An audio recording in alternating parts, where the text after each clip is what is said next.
okwogera ne Katonda buli ku makya y'ensula ennamu ekulukutira mu bulamu bwaffe ne tufuna amaanyi agatuyamba okuyita mu lunaku lwonna. Funa amaanyi nga tonnafuluma nnyumba yo. Omukwano wasuze otya? Twebaza Mukama kubanga ate ne leero abukeesezza nga tukyali balamu. Tumwebaza olwa wiiki empya gy'atuwadde. Mukisa munene nnyo. Kyova olaba tetugutwala nga gwa kusaaga. Si buli omu nti asobodde kukeesa, si buli afudde nti mubi, naye ggwe Mukama akuwadde omukisa osigalewo lwa nsonga. Era weebale kubanga osazeewo ate obulungi okeera ku pulogulaamu eno ensulo ey'enkya ono ku 3BN TV we tukeerera ne tuyiga ekigambo kya Mukama ate ne tufuna amaanyi agatuwalawala kuyita mu lunaku lwonna. Okusalawo kw'okoze ku makya nga wakazuukuka kukola kinene nnyo ku ngeri gy'ogenda okutambuzamu olunaku lwo. Ate era mu ngeri y'emu okusalawo engeri gy'osazeewo okutandikamu wiiki ekola kinene nnyo ku ngeri gy'ogenda ogitambula okugimalako.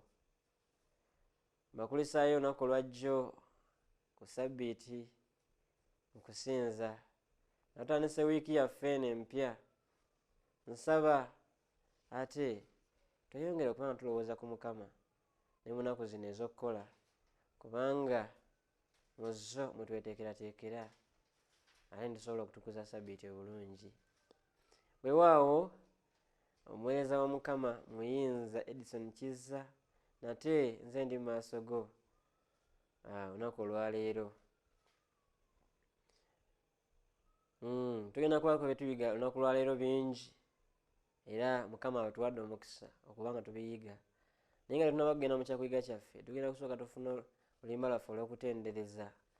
Oluyimba olwo ate lututembeete nga tugenda mu kyakuyiga kyaffe. Nsaba Mukama akuwa omukisa nga owuliriza obaako buli mu luyimba olwo. Omukisa gwa Mukama kansuubire nti ogufunye kubanga obubaka obadde mu luyimba bubadde bulungi nnyo. Butujjukiza okwagala kwa Katonda kw'alina gye tuli n'ekisa kye. Weewaawo tugenda kwewombeka tusabe n'oluvannyuma tweyongereyo n'ekyokuyiga kyaffe ekyenkya eya leero. Mukama Katonda waffe tukwebaza omukisa gw'otuwadde nate okubeera nga tukyali balamu si lwa maanyi gaffe ne lwa kisa kyo. Mukama Katonda waffe weyongere okuba nga obeeramu naffe n'okutuyigiriza enkya eno eya leero ate wamu n'okutuluŋŋamya okusaba kwaffe n'okwebaza mu linnya lya Mukama waffe Yesu Kristo. Amiina. Weewaawo ekyokuyiga kyaffe ekyaleero kiriko omutwe ogugamba nti okwagala kw'omwana awo ku njegoyego y'okufa. Okwagala kw'omwana awo ku njegoyego y'okufa. Olunyiri lwaffe olw'okujjukira tulusanze mu kitabo ekya Yokaana essula 19 olunyiriri olwa 26 n'olwa 27. Lugamba bwe luti, awo Yesu bwe yalaba nnyina n'omuyigirizwa gwe yali ayagala ng'ayimiridde kumpi, n'agamba nnyina nti, omukyala, laba omwana wo. Oluvannyuma n'agamba omuyigirizwa nti, laba nnyoko. Awo okuva ku ssaawa eyo omuyigirizwa oyo n'amutwala eka ewuwe. Mu kitabo kya Matayo yagamba nti Yesu bwe yali akomererwa ku musaalaba abakazi bangi abaalinga bamugoberera okuva e Ggaliraaya okumuweereza baali awo batunuulira Yesu nga bali walako.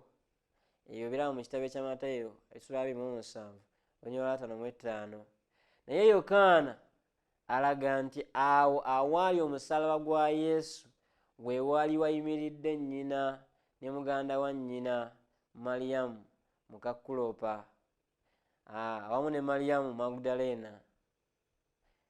Ebyo biraba mu Yokaana 19:25. Abakazi bano baali bajulizi abaalaba entiisa y'omusaalaba baawulira ku busungu bwa Setaani okuyita mu bakabona n'abawandiisi abaali bamuduulira, era baalaba n'amaaso gaabwe enzita ey'obukambwe bw'abaserikale Abaruumi. Entiisa yabakwata bwe baalaba ekyaliwo ekyaddira okufa kw'omulokozi. Ekizikiza ekyagwa ku kasozi Gologoosa ko n'ekikankano eky'ensi ekyayasaayasa enjazi. Abakazi bano baalaba wakati mu bunkenke ku bubalagaze obw'obulumi bwa Yesu nga bawulira n'okutujja kw'obulumi obutalojjeka mu mibiri gyabwe. Wabula Maliyamu nnyina wa Yesu amagezi bwe gaali gaweddemu edda, yalumwa nnyo naddala mu kiseera ekyo. Ekiseera kyatuuka Yokaana n'amuggyawo aleme okulaba ettima eryenkana awo eryakolebwa ku mwana we ali mu kubonaabona. Maliyamu yalaba emikono gye nga gigoloddwa ku musaalaba, n'ennyondo n'emisumaali ne gireetebwa, olwo emisumaali nga gikomererwa mu nnyama y'ebibatu by'engalo ze. Abayigirizwa be emitima be gyali girwadde edda ne baggyawo nnyina wa Yesu mu mbeera ey'okuzirika awali ettima ery'obukambwe. Ebyo bisoma mu Desire of Ages olupapula lwa 744. Ebigambo ebyo muganda we ne mwannyinaze bye tusomye ebiva mu kitabo kino ekya Desire of Ages ku peegi ya 744 bitulaga embeera eyaliwo mu kaseera ako. Jjukira omutwe gwaffe gwagambye okwagala kw'omwana awo ku njegoyego y'okufa. Yesu Kristo atunuulira nnyina mu bulumi obw'ekitalo bwe yali ayitamu.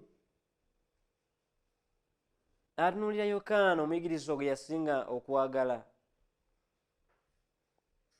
n'agamba Yokaana,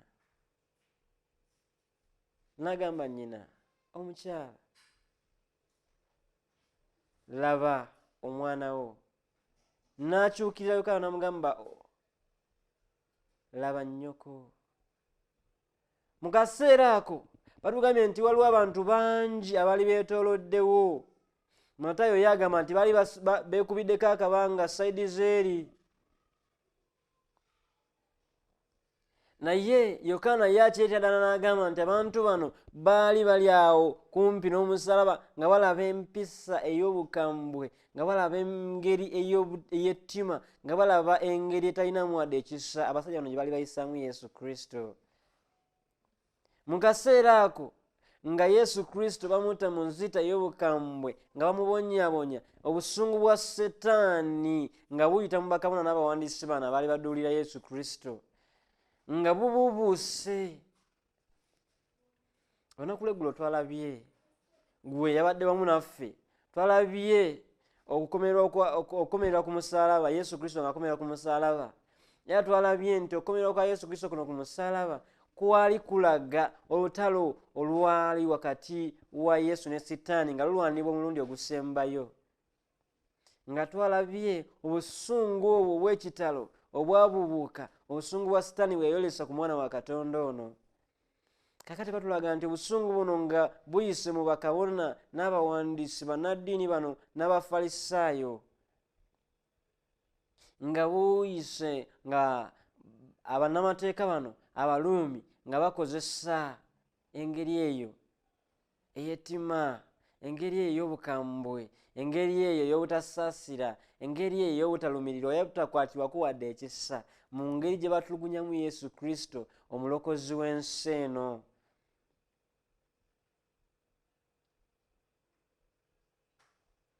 Mu ngeri efaanako bw'etyo abakyala bano nga baloyaawo nga beetegereza embeera yonna egenda mu maaso mu bulumi obw'ekitalo, mu kukaaba, mu bujiji, nga tebakyasobola wadde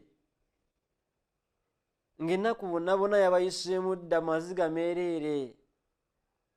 Agambye nti beerolerako okulaba nga akasozi konna kakwata enzikiza, ne beerolerako embeera efaanako bw'etyo yonna. Naye batugambye nti maama wa Yesu ye mu bulumi nga takyasobola wadde okugumiikiriza. Yali mu mbeera nga nzibu ddala, ng'alaba emisumaali, ng'alaba abasajja bano bakutte ennyondo, ng'alaba omusaalaba, ng'alaba mutabani we ng'agoloddwako emikono. Nti bagambye nti abasajja Yokaana n'abayigirizwa abalala ne bajja ne bamukwatako ne bamusitula mu ngeri ey'okuzirika, ne bamuggyawo kubanga ye tasobola kukigumiikiriza engeri ey'ettima eno abantu gye baali bayisaamu mutabani we gwe yali ayagala ennyo, gwe yali asuubiramu ebingi, gwe yali akuzizza nga gw'alina yekka, gwe yali akuzizza mu ngeri ey'okwagala efaanako bw'etyo, mu ngeri ey'obukambwe gye bamuyisaamu nga tasobola kukigumiikiriza. Bagambye nti mu kiseera ekyo eky'okufa kwe ng'atandise okulemererwa okussa, ng'obulumi bumutta, amaaso ga Yesu gaanoonya wakati mu nkuyanja y'abantu abo bonna abaasobola okubeerawo okumpi n'omusaalaba. Era bwe yalaba nnyina kyava ayogera ebigambo bino, omukyala laba omwana wo. Oluvannyuma lw'ebyo n'agamba Yokaana omuyigirizwa we nti laba nnyoko. Nga Yokaana n'abayigirizwa abalala bamaze okujja maama wa Yesu kumpi awo we yali atandise okuba mu mbeera eringa ey'okuzirika, ne badda ebbali, Yesu Kristo yasigala akyasobola okumulaba, yasigala akimanyi, era anoonya mu maaso ge mu nkuyanja y'abantu eyaliwo yonna, n'alaba nnyina. Walaba nnyina kyava amugamba nti omukyala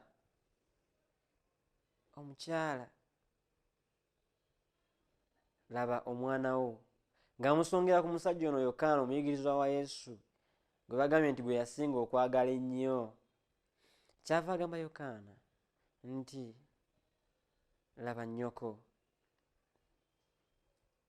Ennigi White yagamba nti laba omulokozi ajjudde okusaasira n'okwagala okungi, ng'ali wakati mu bulumi obungi mu mubiri ne mu mwoyo, afumiitiriza ku nnyina.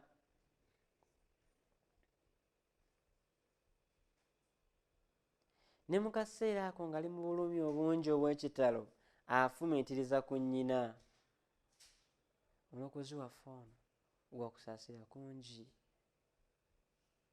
Twamusomyeko bukyanga tutandika wiiki ewedde yonna twali tusoma ku mulokozi ow'ekisa ekingi, ow'okusaasira okungi, ow'okwagala okungi, owo alwawo okusunguwala, oyo asigala ng'ayagala n'abatamwagala, oyo akkiriza abonebone ku lw'abalala, oyo abonyaabonyezebwa naye n'asigala ng'asaba birungi, oyo abonyaabonyezebwa naye n'asigala nga tayagala kwesasuza wabula okusembeza bonna gy'ali. Agambye nti mu bulumi obw'ekitalo, mu kwagala okungi, mu kusaasira okungi, ng'ali wakati mu bulumi obwo mu mubiri gwe awamu ne mu mwoyo, afumiitiriza ku nnyina. Ekituufu kiri nti teyalina ssente z'ayinza kuwa nnyina okumugumya, naye yateeka ku mutima gwa Yokaana n'amukwasa nnyina ng'ekyobusika eky'omuwendo omungi.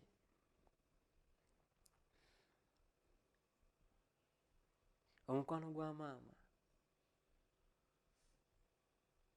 Yesu Kristo yaguwulira. Mu bulamu bwaffe obwa bulijjo bamaama baagalibwa olw'ensonga eziwerako. Ezimu ku nsonga ezitera okwagaliza bamaama kubanga bafaayo nnyo eri abaana baabwe, kubanga bafaayo nnyo eri obulamu bw'abaana baabwe,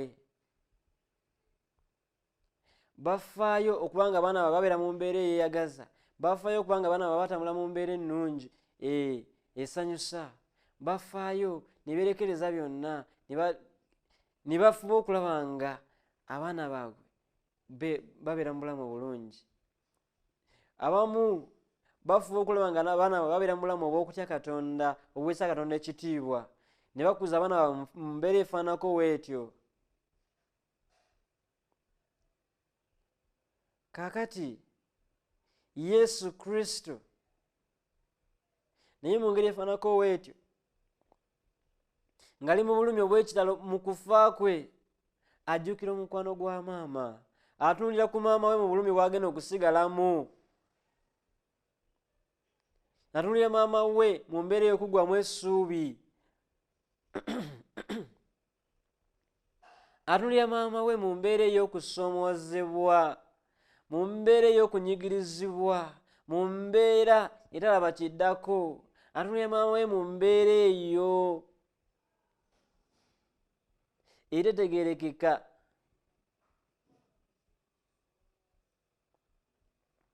Tasobola kumuwa ssente kuba taziina, talina ngeri gy'ayinza mugumya esingako awo, kyava mukwasa Yokaana omuyigirizwa we ng'ekyobusika eky'omuwendo. Omukyala, laba omwana wo. N'ajjukira Yokaana n'amugamba nti, laba nnyoko. Akwasa maama we mu mikono gya Yokaana ng'ekyomuwendo, ng'ekyobusika.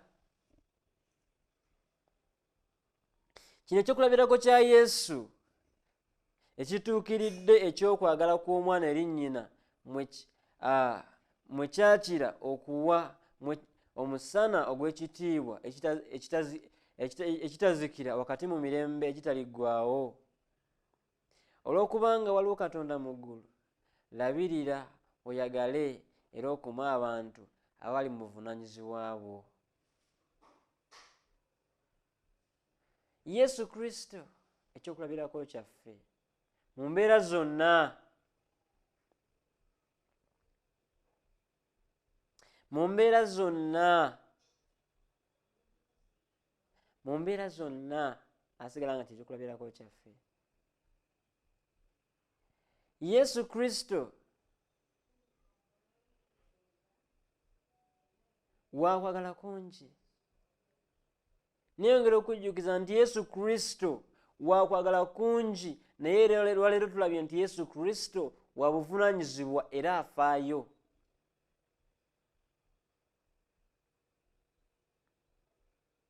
Yesu Kristo alina obuvunaanyizibwa era afaayo. Asobola okufaako, asobola okunfaako, asobola okufa ku buli omu, naye atuyigiriza okubeera abo buvunaanyizibwa era abafaayo. Olina buvunaanyizibwa bwa ngeri ki? Olina baana, olina mukyala, olina bazadde, olina ki? Yesu Kristo ekyokulabirako kyaffe. Atuwa ekyokulabirako ekisingira ddala eky'obuvunaanyizibwa. Ne mu kaseera ako ng'afa, ne mu kaseera ako nga essuubi lirabika nga eritaliiwo,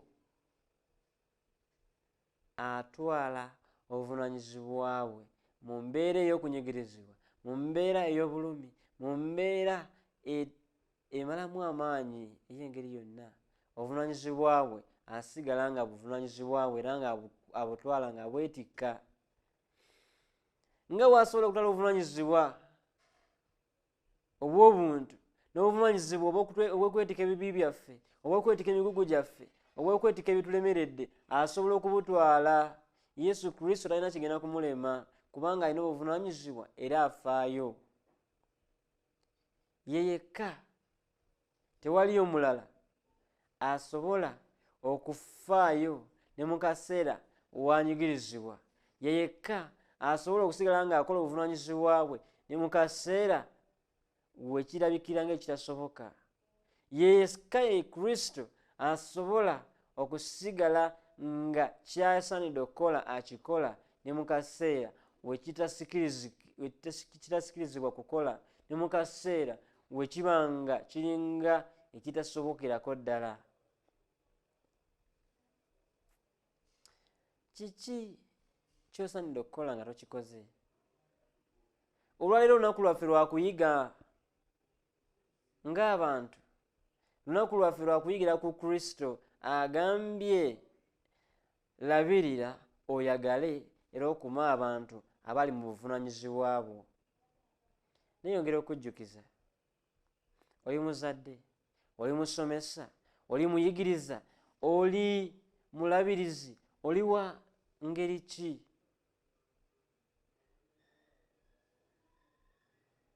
Oli mukulembeze? Kiki ky'ogwamu? Oli mu kifo kika ki?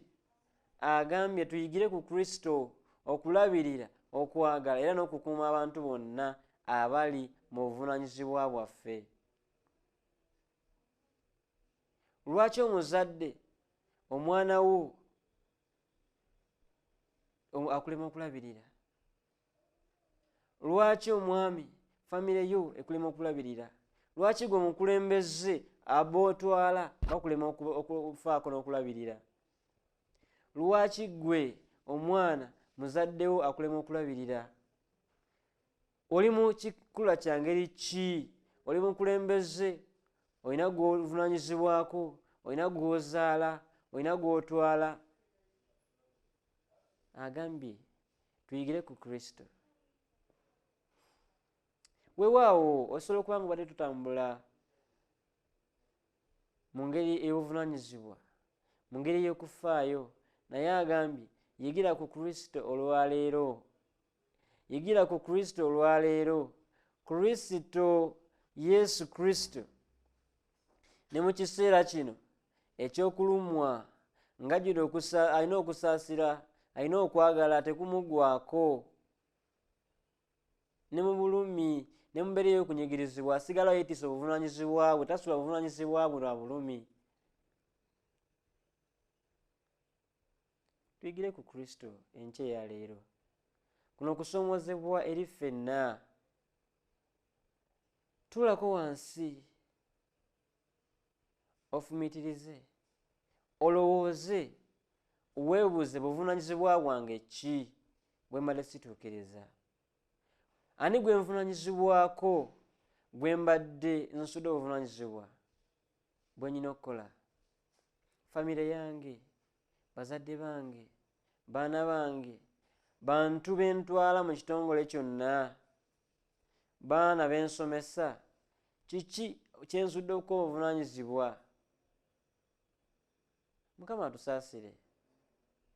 Nga tulowooza byonna, tusituke tumanye ekyokukola kye tusaanidde okukola. Bwe tunaamanyi ekyo ne tusalawo okuyigira ku Kristo nga bwe yafaayo ne mu kaseera akanyigiriza, naffe tugenda kukyusibwa tufuuke abantu abajja. Tugenda kukyusibwa tufuuke abantu ab'omugaso. Tugenda kukyusibwa tufuuke abantu ab'obuvunaanyizibwa. Tugenda kukyusibwa tufuuke abantu abafaayo. Weewaawo Mukama akuwa omukisa mu byonna ng'olowooza era ng'ofumiitiriza ku bigambo bino, kubanga bya muwendo era bya makulu nnyo eri obulamu bwaffe ffenna. Katuwombeeko n'okusaba. Kitaffe, Ayi Katonda, twebaza kubanga n'olwaleero olese ekyokuyiga ekikulu ennyo gye tuli, eky'okufaayo, ekyokuyiga okuba n'obuvunaanyizibwa, eky'okufaayo eri bonna be tuvunaanyizibwako, abaana baffe, abazadde baffe, abo bonna be tutwala mu bifo eby'enjawulo by'otuwadde, mu buvunaanyizibwa bwaffe obw'enjawulo bw'otuwadde. Mukama, tusaasire okubeera nga tutuukiriza ekyo kye tusaanidde okukola. Tukulembere, otuwe amaanyi akuyita mu lunaku lwa leero lwonna, era otuwe omukisa gwo. Osobozese ate n'ekisingako okuwangula kwe kusaba kwaffe okuyita mu nnyina Yesu Kristo omulokozi waffe. amiina. Sa Mukama akuume era akulabirire, omukisa gwe gutambule wamu naawe. Nkwagaliza wiiki ennungi.